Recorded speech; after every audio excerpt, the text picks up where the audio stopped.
Good evening. My name is Nick Ye. I'm currently an instructional technology specialist in Cambridge Public Schools, teaching at the Graham Parks and Morse Elementary School. And today I would like to present to you my remote robotics lab kit. This is a kit that I designed that I wish I had actually at the start of the pandemic or even the start of this year to support remote learning or to provide students with opportunities to do self-taught or self-explored robotics in their homes. This remote robotics lab kit includes materials, lesson plan videos, and more. As an instructional technology specialist, I work with grades 3 to 5 primarily, but I also do drop-in courses with K to 2. As you see later on in my lesson, in my robotics lab kit, I showcase a Bebot brunch that uses a Bebot that is locally sourced, that is designed to meet the needs and interests of K to 2 students.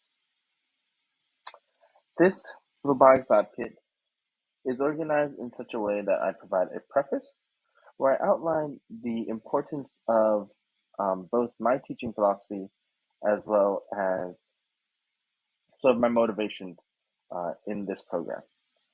Particularly, I highlight the pedagogies of Lisa Delpit, Gloria Ladson-Billings, and Zurda Hammond as authentic theorists on culturally responsive teaching, particularly on exploring the needs to have authentic and intentional strands of inquiry, mostly formulated behind maker and inquiry-based learning pedagogies, but being confident and conscious that students require a basic level of understanding on the cultures of power, the codified structures that students may not get explicitly from a school, but rather uh, implicitly from their own cultures.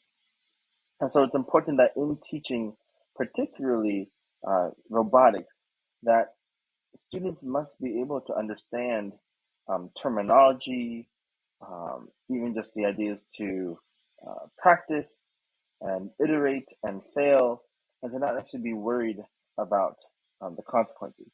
And so, in my opinion, as a teacher in the Cambridge Public Schools, it's important that students understand that there are norms and structures in place to allow them to grow in their inquiry-based learning.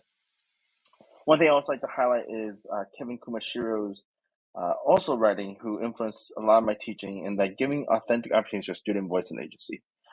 He writes about anti-oppressive pedagogy and how it's important that without student input, students are not able to really see their own selves, their own identities reflected in the pedagogy. And so my Robotics Lab kit provides opportunities for students to showcase their needs, their desires in the projects.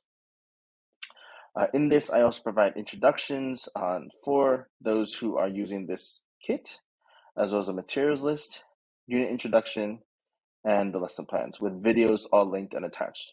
Robotics in K-12 education is actually very important. I think, speaking for myself as a historian, as a humanities teacher, being sort of stretched and even asked to grow in this field has allowed me to see how important it is for students to engage in opportunities where they get authentic hands-on learning experiences, where they get to try, iterate, fail, but also grow. For myself, who struggled often with some of the lessons, some of the projects that were given, I believe that students having these opportunities, authentic opportunities to experiment without necessarily a intended outcome, gives students an opportunity to sort of see how the world gives them space to try and to iterate. This robotics lab kit gives students all the required resources to build, to explore, and hopefully discover parts of themselves as they learn. For myself, I was able to understand that while I struggled with a lot of the science and the science and the sort of minutia, having the time to go hands-on with my work, to go hands-on and see creations being built was fruitful, was building that sense of confidence and accomplishment. So yeah, my name is Nick Ye. I teach grade 3 to 5, and this is my remote robotics lab kit. Thanks for watching.